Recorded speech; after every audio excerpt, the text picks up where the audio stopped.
وضو کرتے وقت دل میں یہ نیت کریں کہ اللہ کے حضور نماز میں حاضر ہونے کے لیے وضو کرنے لگا ہوں، اور پھر جب نماز پڑھنے لگیں تو دل میں یہ قصد اور نیت کریں کہ صرف اپنے اللہ ہی کی خوشنودی کے لیے اس کا حکم بجا لاتا ہوں۔ نیت چونکہ دل سے تعلق رکھتی ہے اس لیے زبان سے ادا کرنے کی ضرورت نہیں، اور نیت کا زبان سے ادا کرنا رسول اللہ صلی اللہ علیہ وسلم کی سنت اور صحابہ کرام کے عمل سے ثابت نہیں، یعنی ایسی کوئی دلیل ہمیں نہیں ملتی کہ آپ نے نیت پڑھی ہو۔ نیت کی تو ہے لیکن نیت پڑھی نہیں۔ امام ابن تیمیہ رحمہ اللہ فرماتے ہیں کہ الفاظ سے نیت کرنا علماء مسلمین میں سے کسی کے نزدیک بھی مشروع نہیں۔ مشروع کا کیا معنی؟ جی ہاں، شریعت میں نہیں۔ رسول اللہ صلی اللہ علیہ وسلم نے، آپ کے خلفاء اور دیگر صحابہ، اور نہ ہی اس امت کے سلف اور ائمہ میں سے کسی نے، یعنی بڑے بڑے علماء میں سے کسی نے الفاظ سے نیت نہیں کی۔ عبادات میں مثلاً وضو، غسل، نماز، روزہ اور زکوٰۃ وغیرہ میں جو نیت واجب ہے، بالاتفاق تمام ائمہ مسلمین کے نزدیک اس کی جگہ دل ہے۔ امام ابن حمام اور ابن قیم بھی اس کو بدعت کہتے ہیں۔ اب یہاں حاشیے میں ذرا دیکھیے، نمبر 1 حاشیہ، اپنے دل میں کسی کام کی نیت کرنا اور ضرورت کے وقت کسی کو اپنی نیت سے آگاہ کرنا ایک جائز بات ہے، مگر نماز سے پہلے نیت پڑھنا، نیت کرنا نہیں بلکہ پڑھنا، عقل اور نقل اور لغت تینوں کے خلاف ہے۔ نمبر 1، عقل کے خلاف اس لیے ہے کہ بے شمار ایسے کام ہیں جنہیں شروع کرتے وقت ہم زبان سے نیت نہیں پڑھتے، کیونکہ ہمارے دل میں انہیں کرنے کی نیت اور ارادہ موجود ہوتا ہے۔ مثلاً جوتا پہننے لگتے ہیں تو کبھی نہیں پڑھتے جوتا پہننے لگا ہوں وغیرہ وغیرہ۔ تو کیا نماز ہی ایک ایسا کام ہے جس کے آغاز میں اس کی نیت پڑھنا ضروری ہو گیا؟ نماز کی نیت تو اسی وقت ہو جاتی ہے جب آدمی اذان سن کر مسجد کی طرف چل پڑتا ہے، اور اسی نیت کی وجہ سے اسے ہر قدم پر نیکیاں ملتی ہیں۔ لہذا نماز شروع کرتے وقت جو کچھ پڑھا جاتا ہے وہ نیت نہیں بدعت ہے۔ اور پھر آپ دیکھیے کہ ایک اور حدیث میں بھی آتا ہے نا کہ جب ایک انسان نماز کا انتظار کرتا ہے تو نماز کے انتظار میں جو وقت گزرتا ہے وہ بھی دراصل کس میں ہوتا ہے؟ تو وہ جو انتظار کا وقت ہے وہ نیت کے بغیر تو نہیں انتظار ہوگا نا۔ نمبر 2، نقل کے خلاف، اس لیے کہ نبی اکرم صلی اللہ علیہ وسلم اور صحابہ کرام باقاعدگی کے ساتھ نمازیں پڑھا کرتے تھے، اور اگر وہ اپنی نمازوں سے پہلے نیت پڑھنا چاہتے تو ایسا کر سکتے تھے، ان کے لیے کوئی رکاوٹ نہیں تھی۔ لیکن ان میں سے کبھی کسی نے نماز سے پہلے مروجہ نیت نہیں پڑھی، اس کے برعکس وہ ہمیشہ اپنی نمازوں کا آغاز تکبیر تحریمہ یعنی اللہ اکبر سے کرتے رہے۔ ثابت ہوا کہ نماز سے پہلے نیت نہ پڑھنا سنت ہے۔ نمبر 3، لغت کے اس لیے خلاف ہے کہ نیت عربی زبان کا لفظ ہے، عربی میں اس کا معنی ارادہ ہے۔ نیت کا معنی کیا ہے؟ ارادہ، اور ارادہ دل سے کیا جاتا ہے، زبان سے نہیں۔ بالکل اسی طرح جیسے دیکھا آنکھ سے جاتا ہے، پاؤں سے نہیں۔ دوسرے لفظوں میں نیت دل سے کی جاتی ہے، زبان سے پڑھی نہیں جاتی۔ بعض لوگ روزہ رکھنے کی دعا، حج کے تلبیہ اور نکاح میں ایجاب و قبول سے نماز والی مروجہ نیت کو ثابت کرنے کی کوشش کرتے ہیں۔ عرض یہ ہے، روزہ رکھنے کی دعا والی حدیث ضعیف ہے، لہذا حجت نہیں ہے۔ حج کا تلبیہ صحیح احادیث سے ثابت ہے، وہ نبی اکرم صلی اللہ علیہ وسلم کی پیروی میں کہنا ضروری ہے، مگر نماز والی مروجہ نیت کسی حدیث میں وارد نہیں ہوئی۔ رہ گیا نکاح میں ایجاب و قبول کا مسئلہ، چونکہ نکاح کا تعلق حقوق العباد سے ہے، اور حقوق العباد میں محض نیت سے نہیں بلکہ اقرار، تحریر اور گواہی سے معاملات طے پاتے ہیں۔ یعنی وہاں صرف ارادہ ہی کافی نہیں کہ کوئی شخص نکاح کا ارادہ کر لے، اگر اس طرح صرف ارادے سے نکاح ہو جائے تو کوئی بے نکاح نہ رہے۔ جبکہ نماز میں تو بندہ اپنے رب کے حضور کھڑا ہوتا ہے جو تمام نیتوں کو خوب جاننے والا ہے، پھر وہاں نیت پڑھنے کا کیا تک بنتا ہے؟ قیام۔ حضرت عمران بن حسین رضی اللہ عنہ بیان کرتے ہیں کہ مجھے بواسیر کی تکلیف تھی، نبی صلی اللہ علیہ وسلم نے فرمایا، صلی قائما فإن لم تستطع فقاعدا فإن لم تستطع فعلى جنب، کہ ممکن ہو تو کھڑے ہو کر نماز ادا کرو، اگر طاقت نہ ہو تو بیٹھ کر، اگر بیٹھ کر ادا کرنے کی بھی طاقت نہ ہو تو لیٹ کر نماز ادا کرو۔ یہ حکم کس کے لیے؟ بیمار کے لیے، لیکن اصل کیا ہے؟ قیام۔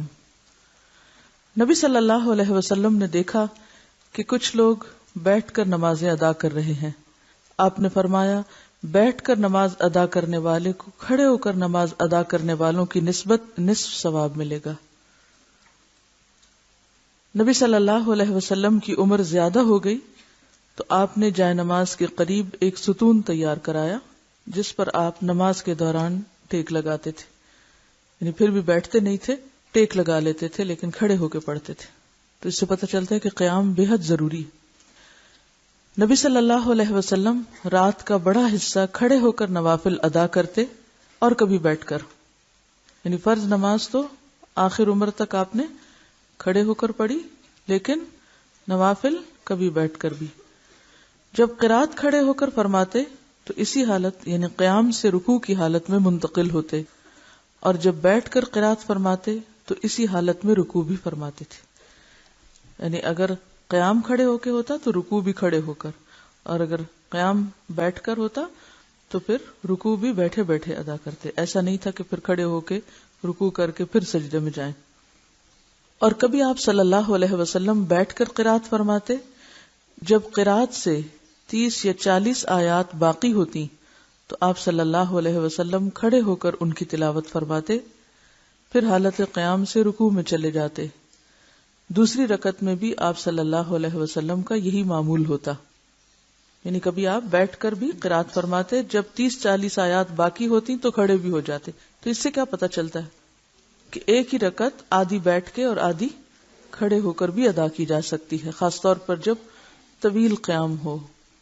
اس حالت میں پھر رکوع دوبارہ بیٹھ کے نہیں کیا جائے گا، بلکہ جو آخری پوزیشن ہوگی کھڑے ہونے کی یا بیٹھنے کی، مثلا اگر آپ شروع میں کھڑے رہے اور پھر آدھے کے بعد بیٹھ گئے تو پھر رکوع بھی بیٹھ کر ہوگا، اور اگر آپ پہلے کھڑے ہو کے پڑھ رہے تھے پھر بیٹھ گئے اور پھر کھڑے ہو گئے تو پھر رکوع بھی قیام کی حالت میں ہوگا۔ دوسری رکعت میں بھی آپ کا یہی معمول ہوتا۔ تکبیر اولا، اولا کا کیا مطلب ہوتا ہے؟ پہلی۔ قبلہ کی جانب منہ کر کے اللہ اکبر کہتے ہوئے رفع الیدین کرے۔ رفع کا معنی ہوتا ہے بلند کرنا، یدین ہے دونوں ہاتھ، دونوں ہاتھوں کو بلند کریں، یعنی دونوں ہاتھوں کو کندھوں تک اٹھائیں، کندھوں تک۔ بعض روایات میں کانوں تک بھی آتے ہیں لیکن کانوں کو چھونے کی ضرورت نہیں، کندھوں تک۔ حضرت عبداللہ بن عمر فرماتے ہیں، رأیت النبی صلی اللہ علیہ وسلم افتتح التکبیر فی الصلاۃ فرفع یدیہ حین یکبر حتی یجعلہما حذو منکبیہ۔ میں نے نبی صلی اللہ علیہ وسلم کو دیکھا، آپ نے نماز کی پہلی تکبیر کہی اور اپنے دونوں ہاتھ کندھوں تک اٹھائے۔ ہاتھ اٹھاتے وقت انگلیاں نارمل طریقے پر کھلی رہیں، یعنی انگلیوں کو تکلف سے سیدھا اکڑانے کی ضرورت نہیں ہے، بلکہ نارمل طریقے سے جیسے آپ کی عموماً کھلتی ہیں، کسی کا ہاتھ زیادہ کھل جاتا ہے کسی کا تھوڑا کم، لیکن ڈھیلا بھی نہیں چھوڑنا اور اکڑانا بھی نہیں، نارمل رکھنا ہے۔ انگلیوں کے درمیان زیادہ فاصلہ کریں، نہ انگلیاں ملائیں، یعنی نہ تو انگلیاں کھولیں کہ جیسے پورے ہاتھ کھول دیے جاتے ہیں پنجہ، اور نہ ہی آپ ان کو آپس میں جوڑیں، بلکہ بس اٹھاتے وقت جتنا وہ نارملی کھلیں یا ان کے درمیان فاصلہ ہو بس اتنا ہی ٹھیک ہے۔ ایسا کیوں کرنے کو کہا گیا؟ خشوع برقرار رکھنے کے لیے کہا گیا ہے، تاکہ کوئی چیز آرٹیفیشلی تکلفاً یا مصنوعی طریقے سے نہ ہو، یہ کوئی ٹینشن اپنے اوپر نہ لی جائے، بلکہ نیچرل طریقے سے، نارمل طریقے سے فرض ادا کیا جائے۔ رسول اللہ صلی اللہ علیہ وسلم دونوں ہاتھ کندھوں تک اٹھاتے۔ نبی اکرم صلی اللہ علیہ وسلم کبھی کبھی ہاتھوں کو کانوں تک بلند فرماتے، یعنی دونوں طریقے ملتے ہیں، کبھی یعنی بالکل برابری اور کبھی ذرا اونچا بھی، یعنی اس میں اتنا کوئی بہت فرق نہیں ہے، سر تک تو نہیں لے جانا، یعنی کانوں اور کندھے میں تھوڑا سا ہی فرق پڑتا ہے۔ شیخ البانی فرماتے ہیں کہ رفع یدین کرتے وقت ہاتھوں سے کانوں کو چھونے کی کوئی دلیل نہیں ہے، ان کا چھونا بدعت ہے یا وسوسہ۔ وسوسہ کیا کہ شیطان کہتا نہیں ابھی تم نے صحیح نہیں اٹھائے، پہلے جب تک وہاں ناپ کے نہ دیکھو یا ٹچ کر کے نہ دیکھو کان کہ صحیح جگہ تک پہنچے ہیں کہ نہیں، تو یہ طریقہ درست نہیں ہے۔ بس اس وقت بہت کانشیس ہونے کی ضرورت نہیں ہے، ہاتھ اٹھانا ہی اصل چیز ہے۔ مسنون طریقہ ہتھیلیاں کندھوں تک یا کانوں تک اٹھانا ہے۔ ہاتھ اٹھانے کے مقام میں مرد اور عورت دونوں برابر ہیں، ایسی کوئی حدیث موجود نہیں جس میں یہ تفریق ہو کہ مرد کانوں تک اور عورتیں کندھوں تک بلند کریں۔ پھر دایاں ہاتھ بائیں ہاتھ پر رکھ کر سینے پر باندھ لیں۔ دایاں ہاتھ بائیں ہاتھ پر رکھ کر سینے پہ باندھ لیں۔ کس طرح؟ سینے پر ہاتھ باندھنا۔ حضرت وائل بن حجر رضی اللہ عنہ کہتے ہیں کہ میں نے رسول اللہ صلی اللہ علیہ وسلم کے ساتھ نماز پڑھی تو آپ نے اپنے ہاتھ یعنی دایاں ہاتھ بائیں ہاتھ پر رکھ کر سینے پہ باندھے۔ حضرت حلف رضی اللہ عنہ فرماتے ہیں کہ میں نے رسول اللہ صلی اللہ علیہ وسلم کو سینے پر ہاتھ رکھے ہوئے دیکھا۔ حضرت وائل بن حجر رضی اللہ عنہ رسول اللہ صلی اللہ علیہ وسلم کی نماز کا طریقہ بیان کرتے ہوئے فرماتے ہیں کہ آپ نے دائیں ہاتھ کو بائیں ہاتھ کی ہتھیلی کی پشت، اس کے جوڑ اور کلائی پر رکھا۔ ہمیں بھی دایاں ہاتھ بائیں ہاتھ پر اس طرح رکھنا چاہیے کہ دایاں ہاتھ بائیں ہاتھ کی ہتھیلی کی پشت، جوڑ اور کلائی پر آ جائے، جوڑ اور کلائی پر آ جائے، اور دونوں ہاتھوں کو سینے پر باندھا جائے تاکہ تمام روایات پر عمل ہو سکے۔ حضرت سہل بن سعد سے روایت ہے کہ لوگوں کو رسول اللہ صلی اللہ علیہ وسلم کی طرف سے یہ حکم دیا جاتا تھا کہ نماز میں دایاں ہاتھ بائیں کلائی پر رکھیں، دایاں ہاتھ بائیں کلائی پر رکھیں۔ رہی حضرت علی رضی اللہ عنہ کی روایت کہ سنت یہ ہے کہ ہتھیلی کو ہتھیلی پر زیر ناف رکھا جائے، تو اسے امام بہقی اور حافظ ابن حجر نے ضعیف قرار دیا ہے، اور امام نووی فرماتے ہیں کہ اس کے ضعف پر سب کا اتفاق ہے۔ تو اب آپ دیکھیے کہ ہاتھ کیسے آپ رکھیں گے، ہتھیلی پر، ٹھیک ہے، تو انگوٹھا اور چھوٹی انگلی کہاں آ جائیں گے؟ کلائی پر، اور باقی ہاتھ کا حصہ جوڑ پر، ٹھیک ہے۔ اب کر کے دیکھیے کہ سینہ بھی نہ تو ہاتھوں کو اوپر چڑھانے کی ضرورت ہے، کئی لوگوں کو میں نے دیکھا کہ وہ ہاتھوں کو اوپر رکھے ہوئے ہوتے ہیں، یہ نہیں رکھنے کا طریقہ، ٹھیک ہے۔ کئی لوگ اپنے کندھے بھی ساتھ سکیڑ لیتے ہیں اور وہ سمجھتے کہ شاید بہت ہی اونچا چڑھا کے اوپر رکھنا مراد ہے۔ اس میں آپ دیکھیے کہ نارمل اور نیچرل طریقے سے کھڑے ہوں۔ عورتوں اور مردوں کی نماز میں کوئی فرق نہیں۔ رسول اللہ صلی اللہ علیہ وسلم نے فرمایا، نماز اسی طرح پڑھو جس طرح تم مجھے نماز پڑھتے ہوئے دیکھتے ہو، یعنی ہو بہو میرے طریقے کے مطابق سب عورتیں اور سب مرد نماز پڑھیں۔ سلو جمع کا صیغہ ہے، جیسے یا ایھا الذین آمنوا ہوتا ہے جس میں سب شامل ہوتے ہیں۔ پھر اپنی طرف سے یہ حکم لگانا کہ عورتیں سینے پہ ہاتھ باندھیں، مرد زیر ناف، عورتیں سجدہ کرتے وقت زمین پر کوئی اور شکل اختیار کریں، مرد کوئی اور، یہ دین میں مداخلت ہے۔ یاد رکھیں کہ تکبیر تحریمہ سے شروع کر کے السلام علیکم ورحمۃ اللہ کہنے تک عورتوں اور مردوں کے لیے ایک ہی شکل اور ایک ہی ہیئت ہے نماز کی۔ سب کا قیام، رکوع، قومہ، سجدہ، جلسہ استراحت، قعدہ اور ہر مقام پر پڑھنے کی دعائیں یکساں ہیں۔ رسول اللہ صلی اللہ علیہ وسلم نے مرد اور عورت کی نماز کے طریقے میں کوئی فرق نہیں بتایا۔ اگر کچھ روایات ہیں بھی تو وہ ضعیف ہیں، یا زیادہ تر آپ کو ائمہ کے اقوال ملیں گے۔ سینے پر ہاتھ باندھ کر یہ دعا پڑھیں۔ حضرت ابو ہریرہ رضی اللہ عنہ روایت کرتے ہیں کہ رسول اللہ صلی اللہ علیہ وسلم تکبیر اولی اور قرات کے درمیان کچھ دیر چپ رہتے، اللہ اکبر اور سورۃ فاتحہ کے درمیان کچھ دیر چپ رہتے۔ بس میں نے کہا، میرے ماں باپ آپ پر قربان، اے اللہ کے رسول صلی اللہ علیہ وسلم، آپ تکبیر اور قرات کے درمیان خاموش رہ کر کیا پڑھتے ہیں؟ آپ نے فرمایا، میں یہ پڑھتا ہوں، اللہم باعد بینی و بین خطایای کما بعدت بین المشرق والمغرب، اللہم نقنی من الخطایا کما ینقی الثوب الابیض من الدنس، اللہم اغسل خطایای بالماء والثلج والبرد۔ یا اللہ میرے اور میرے گناہوں کے درمیان دوری ڈال دے جیسے تو نے مشرق اور مغرب کے درمیان دوری رکھی ہے۔ اے اللہ مجھے گناہوں سے اس طرح پاک کر جیسا کہ سفید کپڑا میل سے پاک کیا جاتا ہے۔ اے اللہ میرے گناہ اپنی بخشش کے پانی، برف اور اولوں سے دھو ڈال۔ اصل میں پانی کے بعد برف اور اولوں کا ذکر جو ہے یہ طہارت میں مبالغہ بھی ہے۔ اگر آپ نے کہیں برف گری ہوئی دیکھی ہو تو آپ کو اندازہ ہوگا کہ اس کے بعد فضا جس طرح صاف ہوتی ہے اور پورا ایٹماسفیئر جس طرح کلیئر ہوتا ہے، وہ صرف بارش سے بھی نہیں ہوتا۔ یعنی جتنی پولوشن برف باری کے بعد ختم ہوتی ہے اور جس طرح ہر طرف سفید چادر تن جاتی ہے، اور رات کے وقت بھی ایسی گلیئر اٹھتی ہے اس سفید برف سے کہ یوں لگتا ہے کہ دن چڑھا ہوا ہے یا کہیں نہ کہیں تیز چاند چمک رہا ہے۔ اور یہ اسی پچھلے مجھے رمضان کے بعد جب میں باہر تھی تو اتنی شدید برفباری دیکھنے کا اتفاق ہوا. جب میں آدھی رات کے وقت اٹھی تو واش روم میں گئی تو میں نے دیکھا کہ باہر کچھ جیسے روشنیاں ہیں، اور وہ کیا تھی کہ برف کی گلیئر تھی.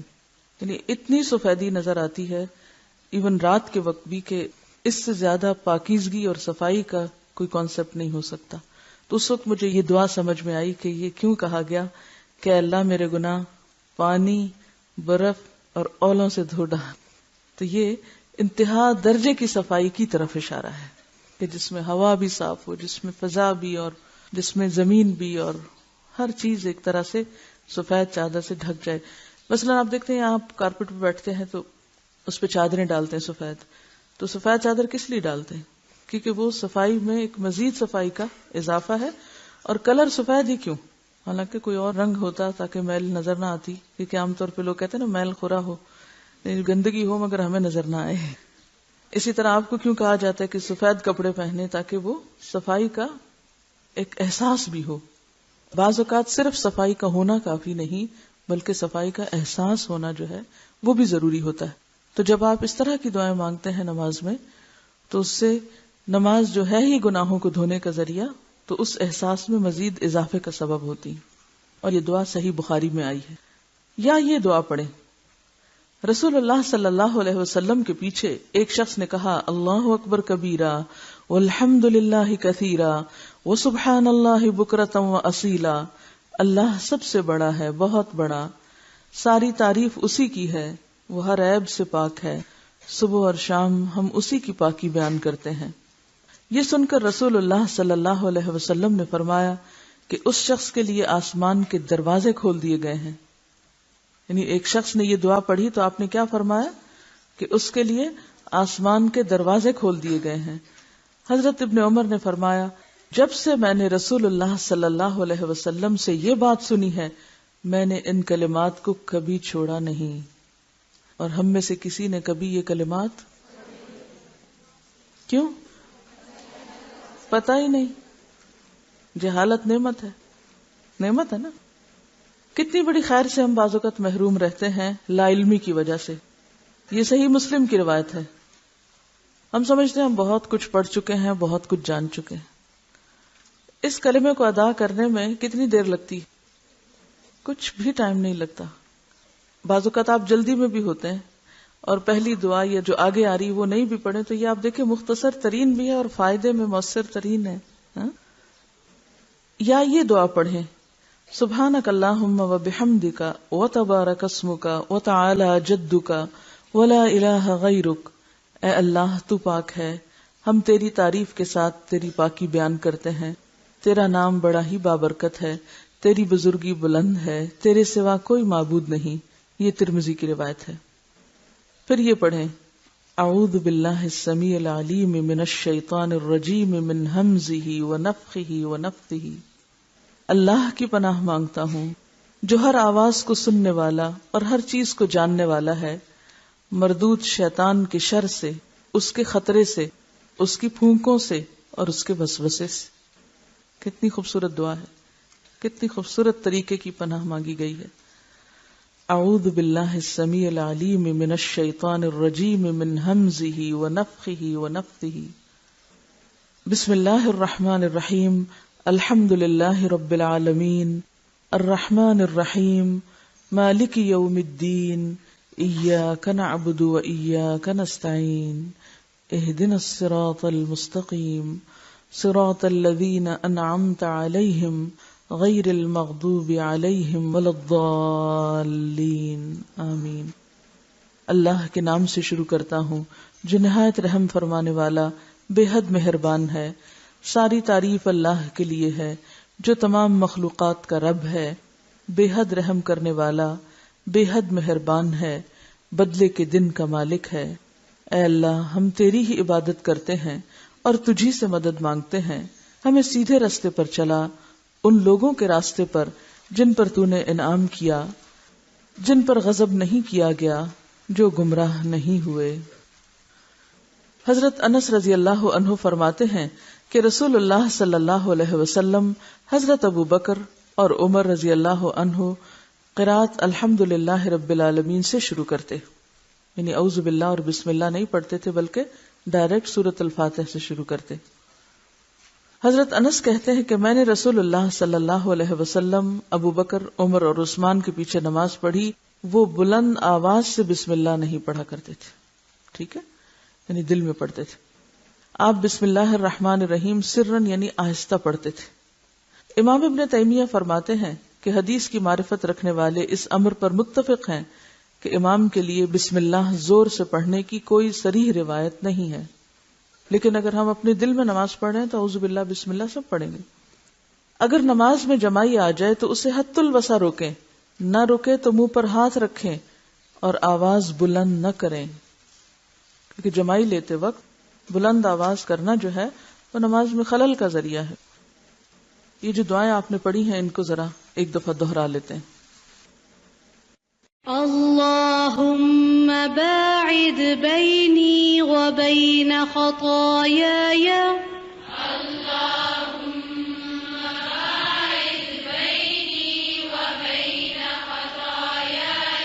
كما باعدت بين المشرق والمغرب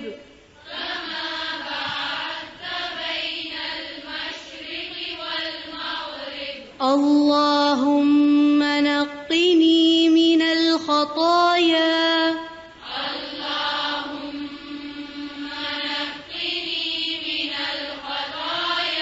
كما ينقى الثوب الأبيض من الدنس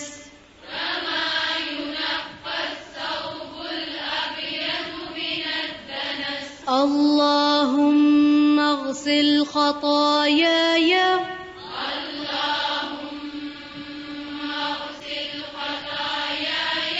بالماء والثلج والبرد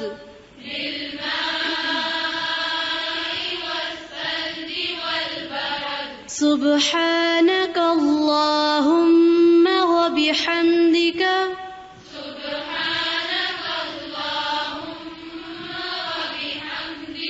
وتبارك اسمك وتعالى جدك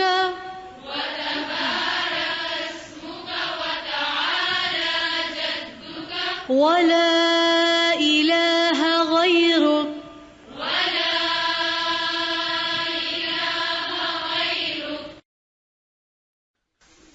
کچھ سوالوں کے جواب ہیں. پہلا سوال ہے، آپ نے جس طرح محسن کی نماز بتائی اس طرح دل چاہتا ہے پڑھنے کا، مگر اگر بچے چھوٹے ہوں تو رونے لگتے ہیں، پھر نہ چاہتے ہوئے بھی دھیان اسی طرف لگ جاتا ہے، ایسی صورت میں کیا کریں؟